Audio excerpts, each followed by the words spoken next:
Aujourd'hui, l'objectif, ça va être de comprendre le cercle unitaire en trigonométrie. Moi aussi, je l'apprends. Commençons par un cercle. Imaginons que c'est un cercle parfait. Quand on prend tout le contour du cercle, on prend toute cette mesure-là. On la mesure, tout le contour du cercle. Disons qu'on a rapporté la mesure du contour ici, là. C'est pas des mesures exactes, mais il faut imaginer. Il faut avoir de l'imagination. Les gens se sont rendus compte que le diamètre, disons la ligne qui coupe le cercle en deux, rentre 3 fois, donc 1, 2, 3 fois, et un 14% de plus dans la ligne du contour du cercle. Ça va être le cas pour tous les cercles. En gros, le contour du cercle mesure 3 fois et un 14% de diamètre, qui serait à peu près ça, j'imagine. Après le 14, il y a plein de chiffres, et c'est infini. Ce chiffre-là, 3,14, etc., on l'a appelé pi. Et moi, j'imagine que c'est comme un poney avec des longues jambes. Le contour du cercle, ça va mesurer pi fois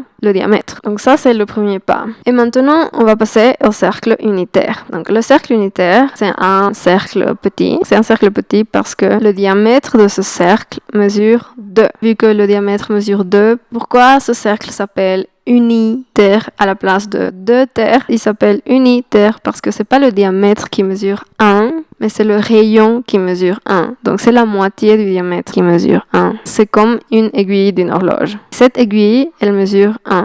Lorsqu'elle va faire le tour du cercle, elle va pas changer sa mesure, elle va toujours mesurer 1. C'est pour ça que ce cercle s'appelle cercle unitaire. Donc unitaire vient du rayon, donc de l'aiguille et pas du diamètre. Mais c'est important de savoir que si le rayon mesure 1, naturellement le diamètre va mesurer 2. Combien mesure tout le contour de ce cercle unitaire? On doit juste multiplier le diamètre fois ce nombre magique qui désigne les fois qu'un diamètre rentrera dans le contour d'un cercle ayant ce diamètre-là. Donc, il faut juste multiplier, dans ce cas, 2 fois pi.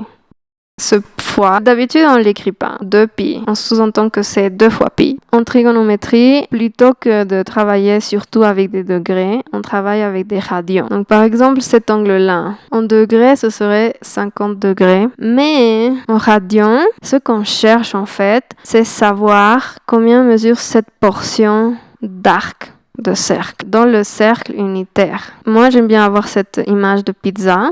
Donc, tout le cercle, c'est une pizza. Lorsqu'on veut savoir combien mesure cet angle, par exemple, de 50 degrés, on veut savoir plus précisément combien mesure le pain de la tranche de pizza. Ah, d'ailleurs, les angles commencent à droite et au fur et à mesure que les angles grandissent, disons, ils le font vers la gauche, dans le sens contraire des aiguilles d'une montre. Par exemple, cet angle-ci, on a vu qu'on l'ouvre vers la gauche. Il mesure 90 plus 45, ça fait 135 degrés. Mais lorsqu'on parle de radian, on veut savoir combien mesure cette portion de croûte de cette tranche de pizza. Cette partie-là, on parle d'arc. Combien mesure dans le cercle unitaire? L'arc qui correspond à cet angle, c'est ce qu'on veut savoir lorsqu'on parle de radian. On connaît déjà combien mesure tout le contour du cercle. Ça mesure 2pi. Donc ça veut dire que cet angle, qui en fait est un angle rigolo parce qu'il n'a pas vraiment de pointe. Il n'a pas de pointe parce qu'il fait tout le tour. Donc on avait dit que les angles, au fur et à mesure qu'ils grandissent, disons, ils le font vers la gauche. Donc disons, là il mesure 90 degrés. Si on agrandit l'angle davantage, il mesurera 180, disons ici. Si on l'agrandit même plus, il mesure 270. Et là, ça commence à être des angles très inhabituels parce qu'en fait, la pointe, elle est dehors. En dessin, on a tendance à parler d'espace négatif. Donc, l'espace négatif en dessin, ça veut dire tout ce qui n'est pas le sujet principal. Et ici, le sujet principal ou notre point d'intérêt, c'est l'angle qui mesure 270 degrés. Si on le colorie, c'est tout ça. Mais ça commence à être un angle très inhabituel parce que ce qui contient ce qu'on visualise par angle d'habitude, c'est pas l'angle lui-même, mais c'est l'espace négatif de l'angle en fait. Donc c'est ça. Donc à partir d'un moment, les angles commencent à être drôles, commencent à être comme des Pac-Man, comme des boules qui veulent manger les choses autour. On disait que si on agrandit l'angle jusqu'au bout, jusqu'à l'endroit où il a commencé, ça devient un angle circulaire en fait, ce qui n'est pas du tout l'image qui vient à la tête lorsqu'on parle d'angle. C'est quand même un angle. Donc cet angle-ci, dont on connaît la mesure, 2 pi radians. Il a une drôle de tête. D'habitude, les angles ne ressemblent pas à des œufs, mais ici, si. Et d'ailleurs, non seulement un angle peut faire un tour entier, mais il peut faire plusieurs tours. Le prochain pas, ça va être de voir combien mesure d'autres types d'angles. Par exemple, on sait que tout le contour, c'est un angle rond, disons. On a vu qu'il mesure 2 pi en radian, donc 2 pi radians. Si on veut savoir combien mesure la moitié du cercle, cet angle-ci, qui n'a pas une tête d'angle non plus d'ailleurs, mais qui est un angle. On n'a qu'à diviser 2 pi, qui est la mesure en radian, par 2. Et on se retrouve avec seulement pi. Donc cet angle-là, qui de même que le cercle, on dirait pas que c'est un angle, mais ça l'est, mesure pi.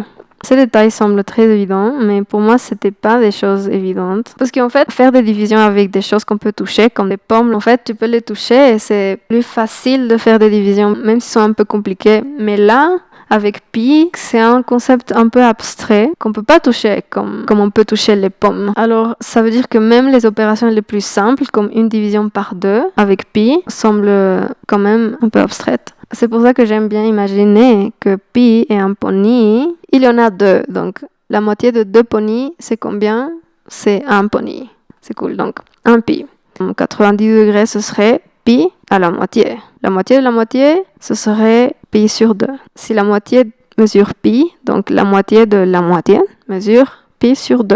Et ainsi de suite, on va voir plusieurs angles. Et après, on va voir les coordonnées des angles. Par exemple, cet angle-ci, si on imagine que ces droites sont des axes, 2 axes perpendiculaires, dont les unités nous donnent des positions, en fait, des positions spécifiques de points précis. Cette ligne qui détermine la limite de l'angle, cette ligne se croise avec un point du contour du cercle. Et ce point-ci a des coordonnées. Et pourquoi c'est important de savoir quelle est la position de ce point d'intersection? Il y a, j'imagine, 10 000 applications. Lorsque je veux faire, par exemple, des graphiques en programmation, je peux lui dire « Hey, je veux que tu fasses cet angle-là, et pour ça, je vais te donner les coordonnées spécifiques de cet angle dans le cercle unitaire pour que tu le places. » Donc, si je voulais, par exemple, cet angle-là, je prendrais ces coordonnées ici. Ce côté est le côté négatif. De ce côté, ce serait une mesure négative. Mais dans cet axe-ci, elle reste positive. Donc, je lui donnerai ces coordonnées-là. Je lui dirai, hey, je veux que tu fasses un angle depuis cette ligne-là jusqu'à cette ligne-là. En fait, la première ligne, les coordonnées du premier point sont 0 et 0. Et pour le deuxième point, elles sont 1 et 0. Et il s'ouvre jusqu'à un segment qui part du centre et qui passe par ce point d'intersection. Et ce point a ces coordonnées-ci que je vais lui donner. C'est pour cette raison que c'est important pour moi de savoir les coordonnées des angles. Il y a des angles qui sont plus courants que d'autres, comme 30 degrés, 60 degrés et des multiples, ou aussi des multiples de 45 degrés, qui font tout le tour du cercle. Donc, je trouve ça amusant de savoir combien mesurent les angles en radians. C'est pas très compliqué parce que visuellement, par exemple, ce quart ici, c'est 90. On a dit que c'est pi sur 2.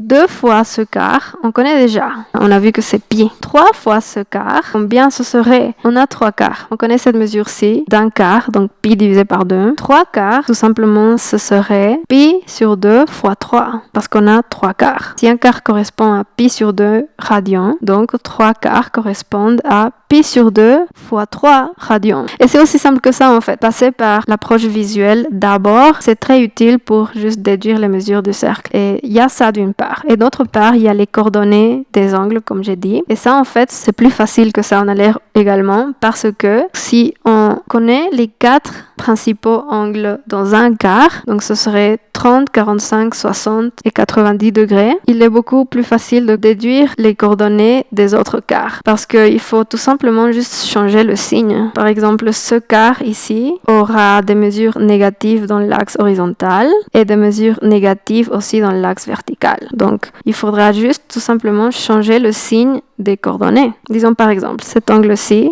qui se croise avec le contour du cercle dans ce point-ci, il a ces coordonnées-là. L'angle qui est un multiple de cet angle-ci, dans le quart qui est juste avant, aura les mêmes coordonnées, mais juste avec des mesures négatives. Donc c'est pour ça que si on connaît les 4 angles principaux dans un quart, on peut en déduire les coordonnées des angles multiples dans tous les autres quarts. En plus d'avoir une application graphique, Une autre application qui me semble super intéressante, c'est le fait de pouvoir comprendre comment en trigonométrie on étudie les ondes. En fait, un tour de cercle, donc un angle complet, disons, c'est un cycle. C'est, disons, une révolution ou un cycle. Le cycle peut se modéliser sur un plan cartésien, justement, comme quelque chose qui avance dans le temps et ça a une forme d'onde. C'est comme ça qu'on modélise le son. En production musicale, il y a plusieurs approches. Une des approches, c'est en fait une manière de créer du son en multipliant les ondes entre elles. Donc c'est différent d'une approche soustractive, je pense qu'on le dit comme ça. Et l'approche soustractive veut dire, pour reprendre une métaphore, imaginons que le son est un bloc de marbre et qu'on le sculpte. Donc à la place de faire, disons, les blocs de marbre, avoir des enfants, on sculpte le bloc de marbre lui-même. Donc on le multiplie pas, mais on le sculpte. On applique des filtres dessus. Par exemple, pour entendre certains harmoniques ou inharmoniques, plus que d'autres. Et en fait, les harmoniques, c'est des sous-sons, disons. Des sons qui composent le tout. Tous les sons, en fait, tous les sons, que ce soit des tapotements ou quelque chose de plus chanté, ont des harmoniques et inharmoniques. Donc ces sous-sons déterminent le timbre, la texture et la singularité de chaque son, en fait. Que ce soit des harmoniques ou des inharmoniques, ce sont tous les deux des sous-sons qui composent le tout d'un son. C'est avec ça dans l'approche soustractive dont on travaille. Lorsqu'on sculpte un son, on dit ok, je veux ici plus d'inharmonique ou je veux moins d'inharmonique dans cette partie du son ou dans cette autre partie. Mais il y a une autre manière qui s'appelle FM modulation, si je ne me trompe pas, donc modulation FM, qui multiplie les sons. Donc c'est comme, au lieu de zoomer, disons que cette approche qui sculpte, c'est comme un zoom. Et cette autre approche, c'est comme une prise de recul pour voir comment les ondes se multiplient entre elles et créent d'autres ondes différentes qui sont le résultat d'un mix d'ondes. Et justement, pour comprendre cette approche-là, je veux comprendre plus sur les angles en trigonométrie. En tout cas, je vais aller peu à peu, parce que pour moi, ça aussi, c'est que je débute, je vais aller peu à peu. Donc n'hésite pas à cliquer sur mon Patreon pour voir quels sont mes centres d'intérêt, mais aussi des trucs très random et très banals. En tout cas, merci d'avoir regardé cette vidéo. S'il te plaît, n'hésite pas à mettre un like et à t'abonner, s'il te plaît. Et laisse-moi un commentaire. Merci d'avoir visionné cette vidéo. À la prochaine. Au revoir.